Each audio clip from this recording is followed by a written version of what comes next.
And hello, friends, it is I. Not the same reaction. The Black Viking. Anyway, I want to invite you and thank you for tuning in with us. Today I am joined by Geoff Potts, who you met the previous week, and we had a discussion concerning the dark arts of integrative counseling. Mm-hmm. Yes.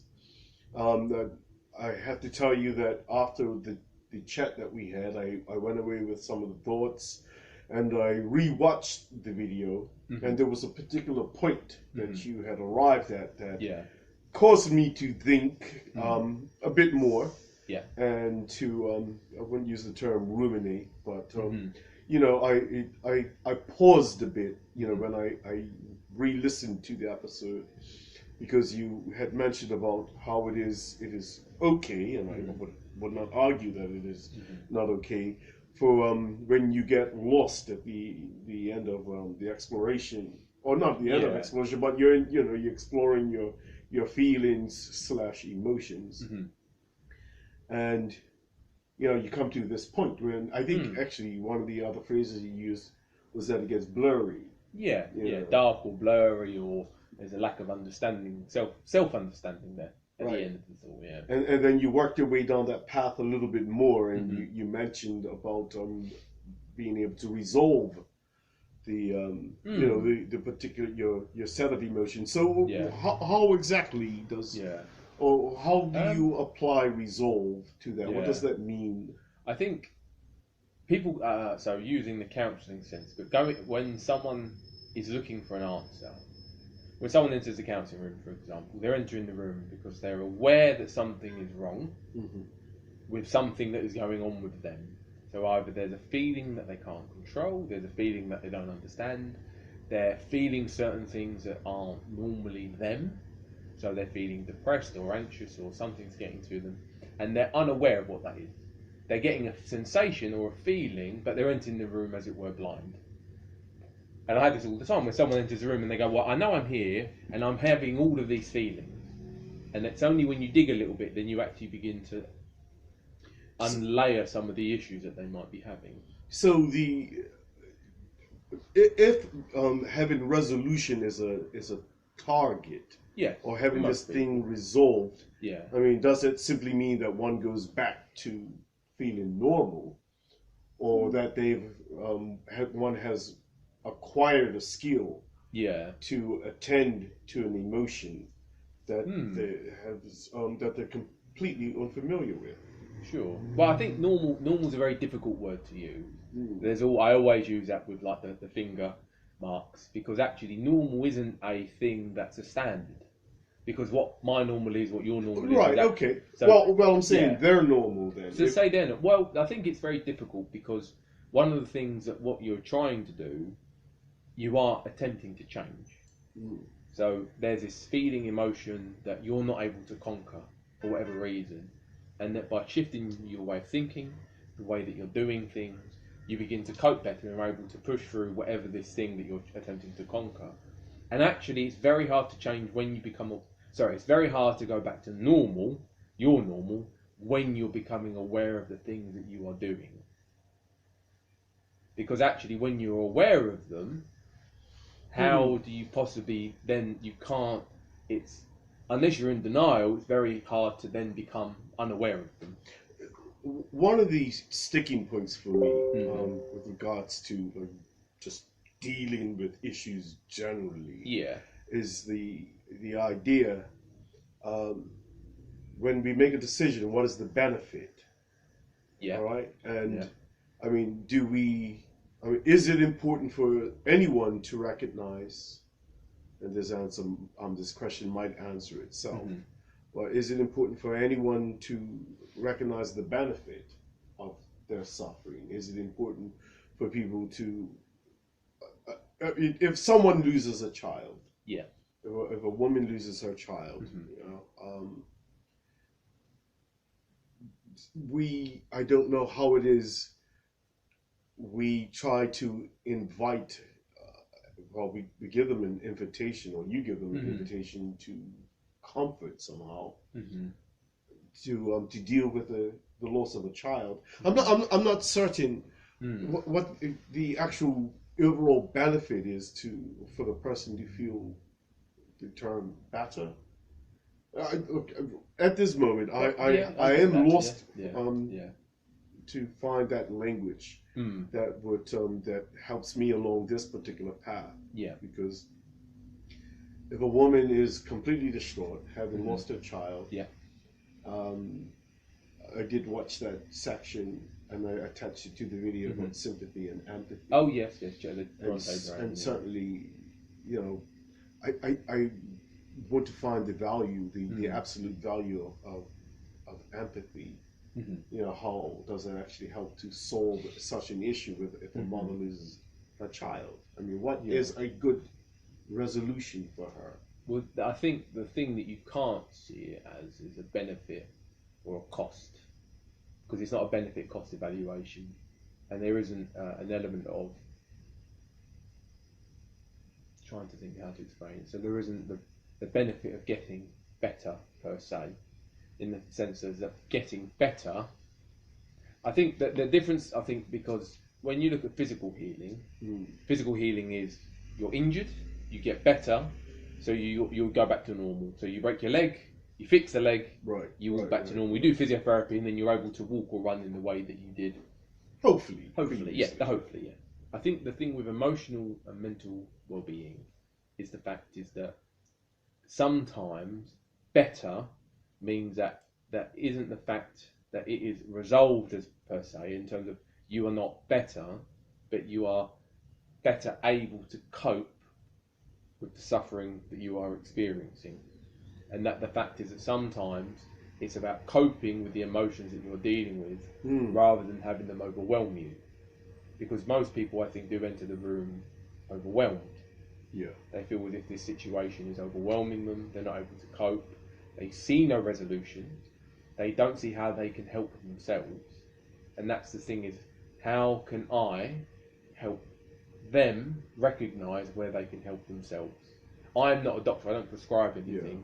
I reflect back what they're doing, how they're thinking, what they're saying to me, for them to hopefully gain some understanding of themselves, to then better understand how they can actually get through the situation that they're in. Because I can't heal that, let's say. I'm not we call it the fairy godmother. I'm not the fairy godmother with the magic wand who can go bing and everything's all better again. And some things, these things can take years as well, Robert. And this is the part of it, because if it's a process that takes years, and then it could be a process that it never ends, could be lifelong. I do know people, men and women, who have lost children, you know, and they are 10 years later still, you know, in a very difficult positions because of it. But also, I recently met a man he lost his son about 6 years ago, and you know, he just matter-of-factly told me, you know, the events that resulted in the death of his son, and I was truly amazed at how he was just able to, you know, keep himself together, even as telling me about how he lost the child at the age of, the child was 16 years old or so. And you know, I can't imagine, like, I would myself, if I had lost any one of my sons 6 years later, I would probably still be a very distraught man. And as you were speaking just now as well, I realized that maybe the question is a tricky one, because one of the ideas, because maybe I didn't, it's not the proper question, and I don't know if I can even find the proper question, because the idea that I'm actually coming up with is that one wants to be made whole. Yes. But there's no being made whole when this significant part of your life is gone, and it's gone forever. So there's no way to, you know, to be healed from that condition. Per se, yeah. That's the thing. It's, you can't. One of the things is sometimes the resolution is understanding that this is a final thing. The fact is, so you're talking about some of the more extreme things of the human experience, so death. I deal with bereavement, and one of the things in the stages of bereavement is the fact of acceptance. that's the thing. That's one of the paths to self healing, and if you want to call it wholeness, as it's such, is the fact is that to accept that the resolution is final, that there is no fixing it, that actually that this thing has happened, and the resolution is the fact that there is no resolution. Right. If you see, if that makes any sense. That's a very tricky thing. That's a very tricky thing, because actually what people want is they want to feel as if you can fix things. But in this sense, you can't. You can't fix it in the sense of you can't bring that person back. Right. I mean, you made that mistake and you have to live with that mistake. When people make poor decisions in their lives, and sometimes it's the resolution is the fact is that there is no fixing it, but to accept what has happened, and that is the path. Sometimes it's the path to healing. Well, there have been a couple of events in my life. One was the loss of a very dear friend of mine, and then the catastrophic breakup of a very important relationship. And I remember each day I would wake up after both, and these were years apart. But I would wake up each day and just wish that my nightmare was over. Yeah. And then I realized at some point this nightmare is never going to end. And then when I realized that the nightmare won't go away, the nightmare went away. It's like, well, this is the space you're in. This is where you're gonna operate from now. It's like, at some point I was so unwilling to let go of my tie to that piece of identity. That it wasn't only until I realized, well, I can no longer be tethered to that particular wish, want, desire. I just, so there's nothing, I had zero control over anything. So you accepted it, and when I'm accepting the situation that I'm in, I'm accepting the fact that I can no longer be this man. Right. But that only meant that a certain level of discomfort and pain went away. That's all that made it. It wasn't like, overnight I woke up and suddenly there was, I had rose-tinted glasses. But acceptance is the first step. That's the thing. So, it just took me longer than, and I would counseling have assisted with that? I don't know, because like I said last week, I do like to sit in my own thoughts, and I've had several sessions of counseling. One of the reasons I actually got put off counseling for a little bit was because in my very first session was when I did lose this very good friend of mine. After the first session, I was offered a prescription. And when I was crying out for help and saying, no, I want you to tell me how I resolve this. And so, I pushed back against that somewhat. Yeah, and I think that's the thing that, maybe it's a fallacy, I don't know, whatever you want to call it. I think the fact is that as a counsellor, I kind of can't tell you what you need to do because, and I use this phrase all the time, is that I don't know you as well as you do. You know, in a way, somewhere in you, you know what's best for you. Somewhere in you, you kind of know the decisions that you want to make. Somewhere within you, I do believe that there is a path that you would like to take. And part of what I want to do is to bring that to the surface, as it were, bring it to your conscious mind. Right. Be then you to be aware of what you would like to do next. And in a way, help you get the courage to move forward in it. It takes bravery, I do think, to move forward in some of these things, well, in the Christian sense, pick up your cross. That's the sense, is it? That's what picking up your cross is I do think it's a physical manifestation of the life that we live. It's you pick up the stuff that you're dealing with and you move forward. And that's really hard, and that is a very tough thing to ask. And I think one of the things that counselling is attempting to do, in a sense, is go get alongside the person and say, okay, so which way do you want to go? What part of this cross do you need to drop?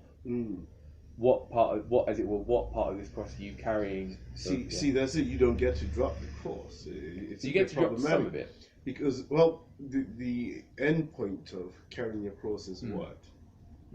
Crucifixion. It's a very painful process. It's long and drawn out. This again, the reality is when you're told to pick up that cross, you are trying to carry that thing to a point of crucifixion. You are, because I think So when you're saying about going back to normal, when you're changing, parts of you die. Parts of your personality shift and change, and you become someone new, someone that you didn't know you were beforehand. And I think that's part of that carrying the cross, I think, is something that we go through over and over again, is that there are parts of you that should die. Undoubtedly, yeah. In the sense that you're saying is actually that tether to that person that you were, that's a crucifixion. That's you dying to self, getting rid of that stuff and moving forward into something, this new thing. You might not particularly like the new thing, right, but actually at some point you get the opportunity to do that again, right, and do that again, and do that again. Right, and so you only lose the cross at the point of the crucifixion when that has died at its death. Yeah. And that's it. And then there's an ascension, so to speak of. Yeah, to something better. And I think, and so the problem is we're talking quite metaphorically about things that have actually concrete life to them, in the sense that you can live these things out. And I think when I was talking about that kind of not knowing what's at the end of that unknown bit, Jordan Peterson always talks about the things in the dark that scare us. That unknown scares the bejesus out of people. Yeah. And they don't want to transition into that, or actually sometimes even find out what's in that darkness at the end of that thought. And so actually, again, it takes bravery to continue along the line of thinking to draw out what is actually there for me. Right. Okay. So here's another something that came that ran through my mind today. So I was watching a program concerning this discovery of new superconductors. Right? And the superconductors allow almost no resistance, and the idea is to get superconductors that can operate at room temperature. Currently, it takes a lot of energy. You know, there's a lot of input to have a superconductor that is zero resistance. When the mind is allowed to flow, like for instance, if an event happens in someone's life, and they can just quickly process. I mean, if someone sees their mate killed in front of him or her, inside of the regular course of going through 3 or 4 or 5 years of distress, if someone's able to process that in an immediate sense, is that as useful? Oh, completely. The thing is that you learn from the beginning is that people process things at completely varying speed. Because I'm applying the idea of a superconductor, where you've got zero resistance to it. It's like it's happened. Yeah. Okay, it happened. Yeah, and you move on. And then do we not consider those people to have certain issues, like psychosis or would there be sociopaths or maybe psychopaths? That's very hard. So I think one of the things that I learned very quickly is the fact is that no two people process the same situation the same, and the fact is that some people are able to process things within 6 weeks, 8 weeks, 10 weeks, and they go, actually I'm better, and actually I'm good now. Other people take longer to process. They might have had more difficult situations to deal with. And again, that element of you should be feeling this, or you should be feeling that because this is happening. Right. That's again, that is a fallacy, because actually what you feel about a situation varies completely on so many things. Yeah. That to then sit there. So if someone says to me, I feel this way about this, sometimes you think, oh, why would you think that for? And that's why I ask. I go, so why do you think that? Why is this either so difficult for you, or so easy, or why are you being so flippant? Right. Is that denial? Is it because you don't actually want to understand the situation that you're in? Or is it because you have genuinely processed it and gone, actually, I'm okay with that? See, this is tricky as well, because it also, but we're talking about so many parts of our being. Yeah. Morality being one of them. Yeah. Like, I could honestly say that when I was a much younger man, I could fall in love 3-4 times a month. You know, Yeah. it was easy. It was Yeah. an easy process. Yeah. And I would have to argue that although every spring that comes around, I have some inspirations, but you know, the effort it just is not there. Now I wonder that, you know, not every relationship turns out the way that you would it to turn out. Very true. And but certainly the way I deal with them today is far, far, far removed from when I was a much younger man. Yeah. And so, you know, this level of conductivity, or the superconductivity, where we're able to process things on a different level. So, if someone loses a first child, and let's say they lose a second child, is the process any easier? Or if the child dies from the same? Again, it's using the wrong language. What's harder? What's easier? Because actually, you don't know what you're going to be like. Does it? For some people, maybe it makes it easier because they've experienced this situation. But for other people, it might be harder. The fact that it kind of dominoes into and impacts them even harder because they go, "Wow, this happened to me again. What am I doing wrong? Am I doing something?" Good point. And good so, point. to say easier or harder, again, it's that, and this is the difficult bit. You're looking at so many unknowns of the human experience because you don't know. I sit down in the first hour with a client, and I have absolutely the way I explain it, the way I think about it is that I sit down at the beginning of each session with a chasm in front of me. I have absolutely no idea where the session is going to be going. Interesting. And so I am completely in the dark. I don't know how the client's been. I don't know how they have for the week. If anything's happened to them, maybe they've had a really bad experience on the drive in. Maybe they've had an argument the night before. I really don't know. So for me, it's a complete unknown. Right. And so when they sit down, I might have all these ideas of, okay, let's talk about this or that. But actually, they bring something else. And so what is easier or harder that they're experiencing, I don't know. Because for them, it's in that moment, what are they finding difficult to process? Right. What are they finding the most difficult, which they feel like, for this hour, I need to actually have a focus on that particular thing. And that isn't for me to choose. Yeah, so as you were speaking those words, and the thing that came to mind, you're so right. You don't know what has happened over the week. There are variables. Yes. Like any equation, just don't know. You just don't know. And that's really hard because people have sat down and gone, so what can you do for me? When variables are involved. Yes, sorry, if you got an equation with constants, Yeah. If you got too many variables, who knows? Yeah, and that's the thing. You sit down with I can't remember where I was going with my thoughts. You don't know the variables, and that's the thing. And so that's it. So people sit down at the beginning of a session with me, and when I meet them, and they go, "So what can you do for me?" And actually, I cannot answer that question at all. And that was this sticky question I had for the guy who wanted to give me a prescription. And I said, no, you need to help me resolve this. I said, I have not slept in 6 weeks. Yeah. And so for me, so it's that question of, but I can't do anything because actually, you are the one in control.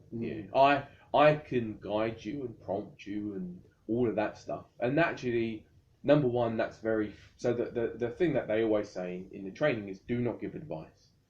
What that means is really the fact is that the person sitting across from you is in control of their life. Yeah.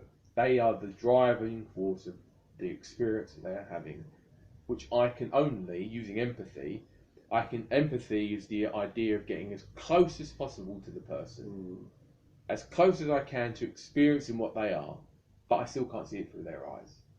That's the thing. And that's what empathy is, really, when it comes down to it. And that's kind of really why I say don't give advice, because actually we can give prompts in what to do. So for example, write a journal. If you're struggling with food, do a food diary. If you're struggling with getting up in the morning, okay, you need to write a plan on how you're going to brush your teeth and comb your hair and have a shower. Right. That's the extent. But when someone goes, I don't know what to do about this, and I have to then try and guide them to figure out, well, what do you want to do about this? And that is what I do for people. That is what you're meant. That's what you're there to do. It's not. I'm not telling you what to do. that I'm attempting to bring out in you, what do you want to do? And that might, for some people, take 6 weeks. For other people, it might take 10 years. But that's not for me to decide. That's for them to decide what they want to do in the time that they want to do it, and experiment with the life that they are having, which you said life is a bunch of experiments. That's what people are doing. They're experimenting, going, I've never been like this before. I've never acted like this before. Right. I want to try out this new thing, and I'm scared. And that's okay to be scared, because actually to change is scary. To change into someone new is a scary thing, and that is okay to be scared. Yeah, understood. Understood. All right, man. Yeah, so I think we covered some pretty heady stuff there. We're going a little bit round, but yeah. Yeah, so I want to, again, thank you, Geoff, for attending this session. Next time I'll be on the sofa. This is what this is really. I won't put my head in your lap. No, please don't. Just, so, again, if people need help to sort through some of their issues, what should they do? Find a counsellor. There's plenty of websites now to search for the counsellor you want. Search for local community centres that do talk groups, anything like that. You've got emergencies, you've got the Samaritans, of course, they're a great organisation. But find the help that you think will benefit you. I always say that. Well said, well said. All right, my friends, I want to thank you for joining us. We'll be at it again next week. Definitely. We'll cover some other material, some important stuff. Keep this in mind.